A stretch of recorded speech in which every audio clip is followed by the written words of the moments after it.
Usap-usapan ngayon ang Filipino Academy of Movie Arts and Sciences Awards. In short, FAMAS Awards. Dahil kay Vice Ganda at Ivana Alawi. At ibibigay ko rin sa inyo kung sino-sino yung mga nanalo every category. Sa mga hindi nakakalam at medyo confused bakit nandito sina Kong TV at Ivana Alawi yung mga content creators sa awarding na ito, kasi nag-launch sila ng Broadcast Arts Awards to honor artists, content creators, and other creative professionals contributing to television, radio, and new media. So, ibig sabihin, kakagawa lang nitong edition na to at ito yung pinaka-first awarding nila. Ang nanalo for Best AM Anchor ay si Papa Awel Paz ng DZMM Teleradyo. Ang nanalo naman for Best Radio Drama Show ay ang DZRH 666 AM Gabi ng Lagim. Ang nanalo naman for Best FM Radio DJ ay si Papa Jack. Ang nanalo naman for Best Radio Drama Performer ay si Nong Lading Official Drama 96.7 FMR Iligan. Ang nanalo naman for Best Podcast ay ang Fact First with Christian Esguera.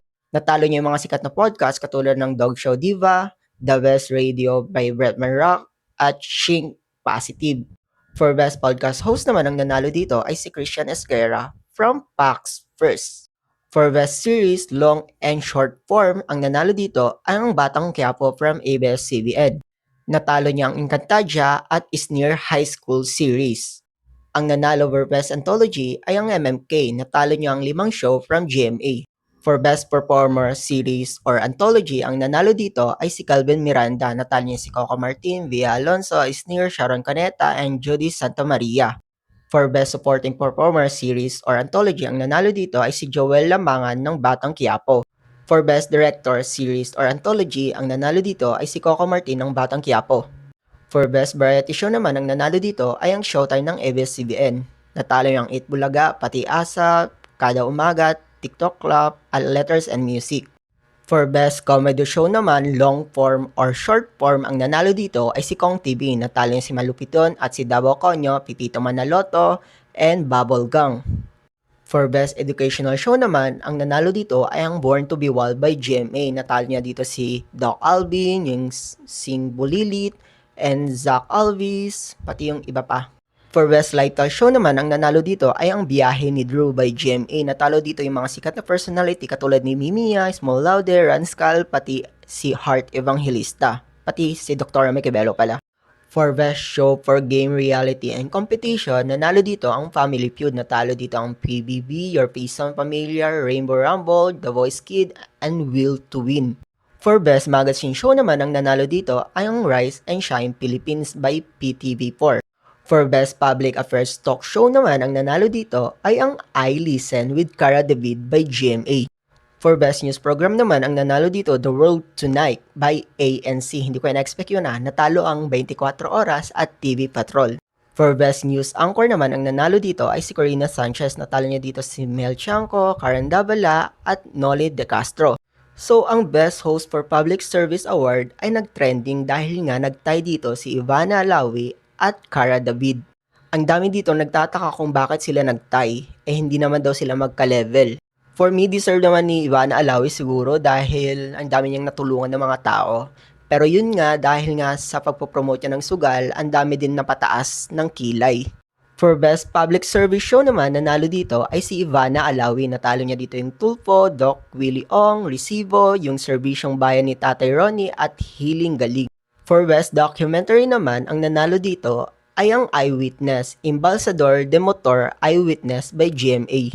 For Best Entertainment Talk Show, ang nanalo dito ang Fast Talk with Tito Boy Abunda by GMA. Natalo niya dito ang Stars on Stars, yung Kwan on One by Melay, at Tony Talks. For Best Host for Entertainment, ang nanalo dito ay si Vice Ganda ng It's Showtime by ABS-CBN. Mutikin ko na ito makaligtaan. Ang Best AM Radio Program, ang nanalo dito ay ang Healing Mass sa Veritas by DCRV 846 AM.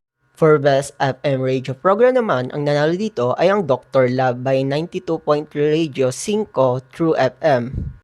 For Best Screenplay naman, Series or Anthology, ang nanalo dito ay si Coco Martin, Batang Quiapo ng ABS-CBN. Yun na po ang lahat. Ang dami, napagod ako dun. Yung pinakalas, i-insert ko na lang pala 'to kasi nakalimutan ko sabihin kung bakit ba nag-trending si Vice Ganda. Dahil nagbigay siya ng acceptance speech niya and nakalimutan niya banggitin si Kim Chiu. And dahil do'n ang dami ng bash kay Kim Chiu na napaka-useless siya daw as a host, ganyan-ganyan. Pero nag-post naman agad si Vice Ganda sa X na wag nang i-bash si Kim Chiu. At si Kim Chiu naman, naintindihan niya naman daw kung bakit nakalimutan ni Vice Ganda kasi nga apakadami nila. And baka nga talaga, nakaligtaan lang yung name niya. And ito pala yung whole video. Panoorin nyo na lang. Again, this award I share with Ann Curtis, Bong Navarro, John Hilario, Ami Perez, Olgi Alcacid, Jukes, Teddy, Karel, Jackie, my husband Ion, MC, Lassie, Sean, Darren, and my baby Ryan Bang. Sino pa ba? Mga bago namin kasama, sila Brent Manalo, sila Ralph, Showtime Baby Dolls. Maraming salamat po. Nakakatuwa. Pero bukod po dito, kasi kanina pupunta ako. The next day, bringing up naman nila sa It's Showtime at okay naman ang lahat. Panoorin nyo to. Congratulations to us! Nakalimutan ko pagkitin yung pangalan mo kahapon. Pasensya ko na 16 po kasi yung host, wala akong prompter, kaya nakalimutan ko na iba. Tsaka sanay na ako, hindi nababanggit. Hindi. Days ago! Hindi siya nababanggit, pero pinasasalamatan siya ng personal. Yeah. Okay. Sa lahat ng Showtime